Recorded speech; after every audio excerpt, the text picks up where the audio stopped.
Everyone, welcome back to my channel. আশা করি তোমরা সবাই খুব ভালো আছো, আমিও ভালো আছি। তো আজকে হচ্ছে প্রথমা, আর আজকে আমরা সবাই একসাথে যাচ্ছি হচ্ছে বড় মার কাছে পুজো দিতে। তো এখন বাড়ি থেকে বেরোবো, তারপরে দেখি এরপর কীভাবে কি হয়। তো চলো আর বেশি কথা না বলে তাড়াতাড়ি বেরিয়ে পড়ি। তালা দিয়ে আমরা বেরিয়ে পড়েছি। এইদিকে দেখো, যেহেতু আমাদের অ্যাপার্টমেন্টে দুর্গাপুজো হয়, তো সেই কারণে প্যান্ডেল তৈরির কাজ চলছে। অলরেডি বাঁশ পোতা হয়ে গেছে, এখন ট্রিপল টানানো হচ্ছে। তো দেখা যাক তাড়াতাড়ি আমাদের প্যান্ডেল কমপ্লিট হয়ে যাক। মনের ভিতর ভীষণ আনন্দ হচ্ছে। তো আমরা যাই হোক, আর বেশি কথা না বলে তাড়াতাড়ি এগিয়ে যাই। তো আমরা এখন চলে এসেছি প্ল্যাটফর্মে, ট্রেনের জন্য এখন অপেক্ষা করছি। দেখতে দেখতে ট্রেনও এসে গেল, এবার ট্রেনে ওঠার পালা। আর বড় মার কাছে যাব এখন, মনের মধ্যে একটা অসম্ভব আনন্দ হচ্ছে। তো আমি এইদিকে গেটের একটু কাছে দাঁড়িয়েছিলাম, সেই কারণে মা বললো একটু ভিতরে ঢুকে দাঁড়া, সেই জন্য একটু ভিতরে ঢুকলাম। আর দেখো, এবার আমরা নেমে পড়েছি নৈহাটি স্টেশনে। ট্রেনে করে তোমাদেরকে সর্বপ্রথম নৈহাটি স্টেশনে আসতে হবে। তো আমরা প্ল্যাটফর্মের, এটা 3 নম্বর প্ল্যাটফর্মে নেমেছি আমরা। আর এদিকে আমার মা রুমাল দেখছে, যেহেতু রুমাল আনতে ভুলে গেছি আমরা, তো সে কারণে একটা রুমালের প্রয়োজন। যেহেতু গরম তো, আর ঘাম হচ্ছে ভীষণ, একটা রুমাল না থাকলে হয় না। তো যাই হোক, চলো এবার দেখো, এবার তোমাদেরকে আমি সম্পূর্ণভাবে বলবো যে কীভাবে তোমরা বড় মার মন্দিরে যেতে পারবে। সবার প্রথমে 3 নম্বর প্ল্যাটফর্মে নেমে, এই যে দেখো এখানে যে ব্রিজটা আছে, এটা তোমাদেরকে ক্রস করে 1 নম্বর প্ল্যাটফর্মে যেতে হবে। তো এখানে তোমরা এসকেলেটারের মাধ্যমেও যেতে পারো, বা পিছনে সিঁড়ি আছে, অনেকে যেহেতু ভয় পাও তো সেই কারণে তোমরা পিছনে সিঁড়ি দিয়েও আসতে পারো। দুরকম ব্যবস্থাই আছে। আর এইদিকে দেখো আমার ভাই, ওকে নিয়ে আমি উঠছিলাম, কিন্তু আমার সাথে সাথে পাটা ফেলতে পারেনি, সেই কারণে ও আমি ওকে আর ধরে নিয়ে উঠতে পারিনি। তো ও সাহস করে একাই উঠতে গেছে, তো ভয় পাচ্ছিল, ছোটো মানুষ তো। যাই হোক, দেখো এবার আমার মা, এখানে আবার একটা ফুলের মালা বিক্রি হচ্ছে, তো সেই কারণে মা এখান থেকে মায়ের জন্য একটা ফুলের মালা কিনছে। ভালো বেশ মালাটা 108টা ফুলের মালা, 108টা জবা ফুল দিয়ে তৈরি। তো চলো আমরা এবার যাই। এই যে 1 নম্বর প্ল্যাটফর্মে যেতে হবে, এই ব্রিজটা দিয়ে তোমরা 1 নম্বর প্ল্যাটফর্মে নামবে।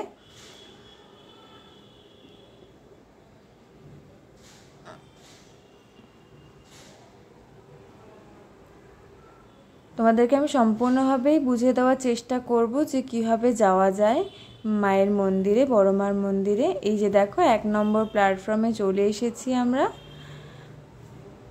এবার দেখো, এই যে এইদিকে 1 নম্বর প্ল্যাটফর্ম দেখতে পাচ্ছ লেখা রয়েছে, আর ঠিক এই যে এখান থেকে একটা রাস্তা চলে যাচ্ছে, এই রাস্তাটা দিয়ে সোজা যেতে হবে।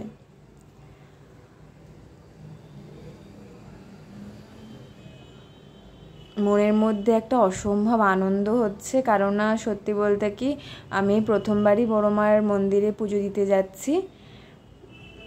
এই যে এখানে দেখো, এই যে একটা ডান দিকে একটা বাঁ দিকে রাস্তা চলে যাচ্ছে, ওই রাস্তায় যাবে না, এই সোজা যে রাস্তাটা চলে যাচ্ছে, এই সোজা রাস্তায় হেঁটে গেলেই মায়ের মন্দির।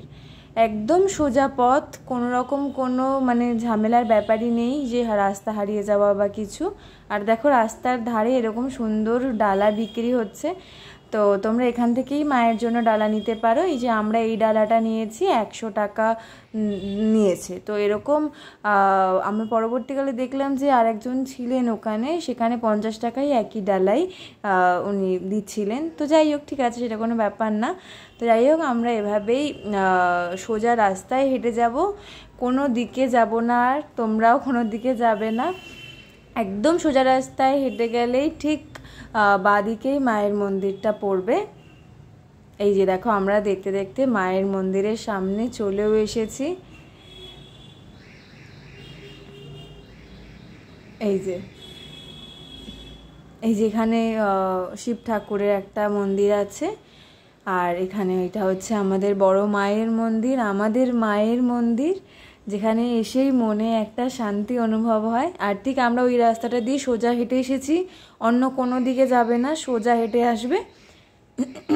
হেঁটে আসলেই তোমার হচ্ছে এই যে মায়ের মন্দির। তো আমরা ভুল করছিলাম, ওটা পিছনের গেট ছিল, যেহেতু প্রথমবার আসলাম তো তো ওটা পিছনের গেট, ওখান থেকে বেরোতে হবে, মানে এক্সিট ওটা।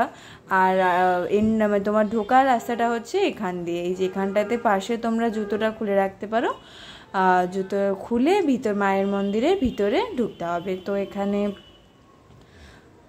এই যে আমার মা আর ভাই সামনে, ভাই জুতো খুলছে। হ্যাঁ, এটাই হচ্ছে মায়ের মন্দিরে ঢোকার পথ, এখান থেকেই ঢুকতে হবে।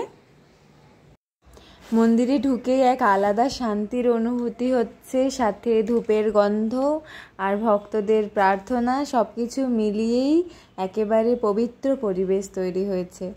আর দেখো চারিপাশটা খুবই সুন্দরভাবে সাজানো, আর বিশেষ করে মায়ের যে আসনটা সেটা খুবই সুন্দর। আর আমি প্রথমবার মায়ের কাছে পুজো দিতে এসেছি, মায়ের কাছে এসেছি, এত ভালো লাগছে আমি ভাষায় প্রকাশ করতে পারবো না। আর বিশেষ করে মন্দিরের যে পরিবেশ সেটা একদমই শান্ত করে দিচ্ছে মনটাকে। আর আমার মনে হয় যে তোমরা যেই এখানে আসো না কেন, মায়ের কাছে আসো না কেন, সকলেরই মনে শান্তি ভক্তি এই দুটো জিনিসে ভরে যাবে।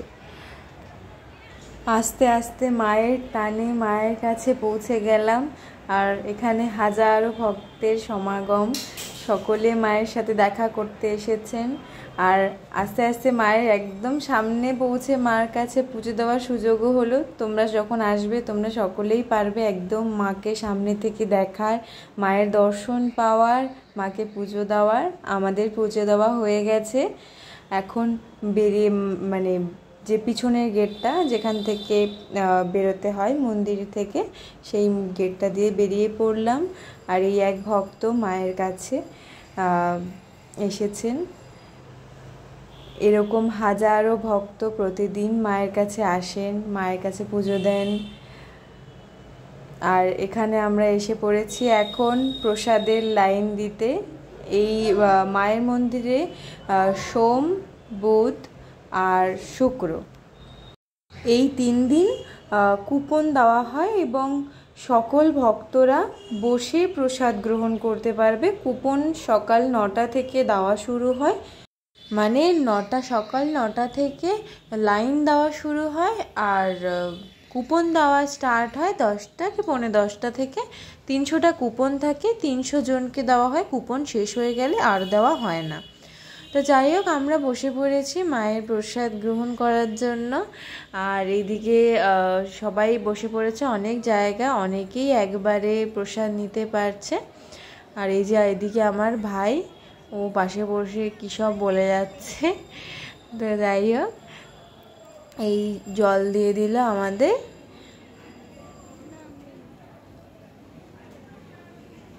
আর এবার আসছে মায়ের ভোগের খিচুড়ি।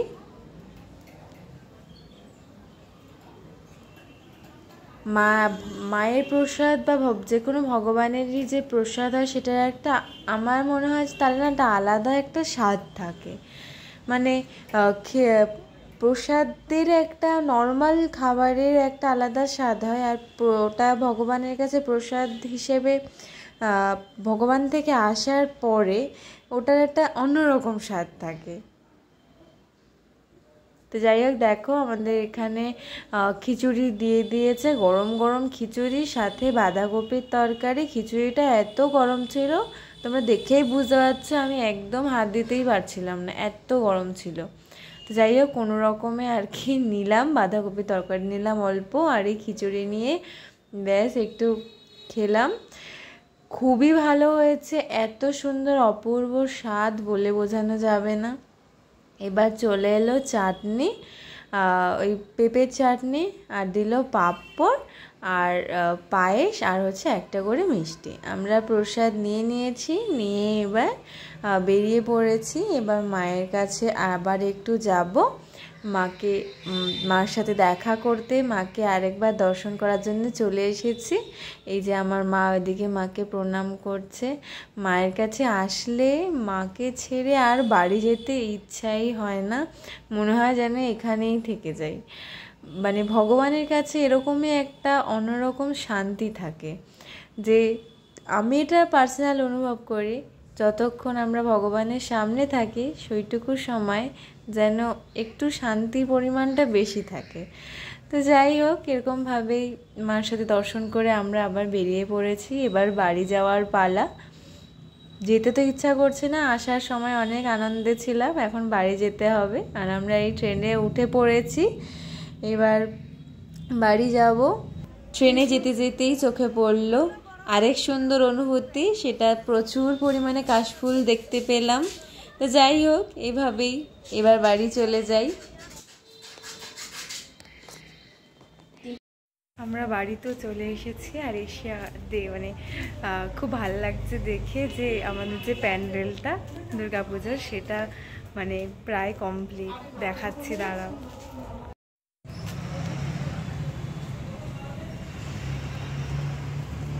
এখনও পুরোপুরি কমপ্লিট হয়নি, এখনও কাজ মনে হয় বাকি আছে। তো যাই হোক, অনেকটাই হয়ে গেছে। যখন যাচ্ছিলাম তখন জাস্ট ট্রিপল টানানো হচ্ছিল, দেখা খুব ভালো লাগছে। আমরা বাড়ি চলে এসেছি ফাইনালি। আর তো ব্যাগটাগুলো একটু খুলে রাখি। যাই হোক, পুজোটা বেশ ভালোই দিতে পেরেছি, খুব একটা ভিড়ও ছিল না বড় মার কাছে, ফাঁকাই ছিল। আর ওদের মানে কি বলবো, মন্দিরের ওখানে মানে ওদের যে সবটা ম্যানেজ খুব ভালোভাবে করছিল, সেই কারণে না ওনারা মানে কোনোটা প্রবলেম হয়নি, খুব ভালোভাবে ম্যানেজ করতে পেরেছে। মানে ভিড় যদিও মানে প্রথম দিকটা একটু ছিল, বেলার দিকে একটু কমে গেছিলো, কিন্তু প্রথম দিকে ভিড় থাকলেও ভালোই ম্যানেজ হয়ে গেছিলো। তো যাই হোক, এভাবেই তো আজকে দিনটা কেটে গেল। আর খুব ভালো লাগছে, কারণ কালকে মহালয়া গেছে, আজকে প্রথমা দেবীপক্ষের সূচনা হয়ে গেছে, তার মধ্যেই যে মায়ের কাছে যেতে পেরেছি, এটাই অনেক বড় পাওয়া। কেননা মা যদি আমাদের না ডাকে, আমরা কখনোই মার কাছে পৌঁছতে পারবো না। তো যাই হোক, মা যে আমাকে মার কাছে ডেকেছে, আমি মায়ের কাছে যেতে পেরেছি, এটাই আমার মায়ের আশীর্বাদ। আর এইভাবে আর কি। আর তার মধ্যে আর বাড়ি এসে দেখি যে আমাদের ফ্ল্যাটে মানে প্যান্ডেলটা অলমোস্ট প্রায় কমপ্লিট, তবে দেখলাম এখন অনেকটা কাজ বাকি আছে। তো পুরোপুরি কমপ্লিট হলেও আবার তোমাদেরকে দেখাবো কেমন লাগছে। আর যেহেতু এখন তো মানে মহালয়া চলে গেছে, দুর্গাপুজোর সামনে আসছে, যেহেতু আজ থেকে প্রথম মাস শুরু হলো, তো সেই দুর্গাপুজোর আনন্দ এক্সাইটমেন্টটা অনেকটা বেশি। দেখবে মহালয়া আসতে অনেকটা সময় লাগে, কিন্তু মহালয়ার পরে যে দশমী পর্যন্ত সময়টা খুব তাড়াতাড়ি কেটে যায়, মানে এত তাড়াতাড়ি চলে যায় যে মনে হয় আর কটা দিন যদি বেশি হতো খুব ভালো হতো। তো যাই হোক, আমি চাই সবার দুর্গাপুজো খুব ভালো কাটুক, সবাই তোমরা খুব আনন্দে থাকো, সুস্থ থাকো, পরিবারের সকলকে নিয়ে খুব আনন্দ করো। আর আজকের ভিডিওটাকে আমি এখানেই এন্ড করছি। আর তোমাদের যদি আমার আজকের এই ব্লগটা ভালো লেগে থাকে, তাহলে অবশ্যই লাইক, শেয়ার আর সাবস্ক্রাইব করে দিও। আর সাবস্ক্রাইব করে পাশে থাকা বেল আইকনটা অবশ্যই প্রেস করে দিও। আর আমার ব্লগটা কেমন লাগছে সেটা আমাকে একটু কমেন্টে জানাও। আমি তো বুঝতেই পারছি না যে তোমাদের ভালো লাগছে নাকি ভালো লাগছে না, তো সেটা আমাকে জানাও কমেন্টে। আর ব্লগে আমি কিভাবে পরমার মন্দিরে যেতে হবে সেটাও খুব ভালোভাবে দেখিয়ে দিয়েছি। তোমরাও মায়ের কাছে এর মধ্যেই একদিন অবশ্যই গিয়ে দেখা করে এসো, মার কাছে যাও, খুব ভালো লাগবে। মায়ের কাছে গেলে খুব শান্তি লাগে মনে। তো যাই হোক, পাশে থাকো, আমাকে সাপোর্ট করো তোমরা। আর কিছু যদি ভুল বলে থাকি তাহলে সেটা আমাকে বলে দিও, আমি সেটাকে সংশোধন করে নেব। আর দেখা হবে আবার নতুন একটি ভিডিওতে। ততক্ষণ তোমরা সবাই সুস্থ থাকো, ভালো থাকো আর আনন্দে থাকো। আর দুর্গাপুজো খুব আনন্দে কাটাও। দেখা হবে আবার নতুন একটি ব্লগে। টাটা।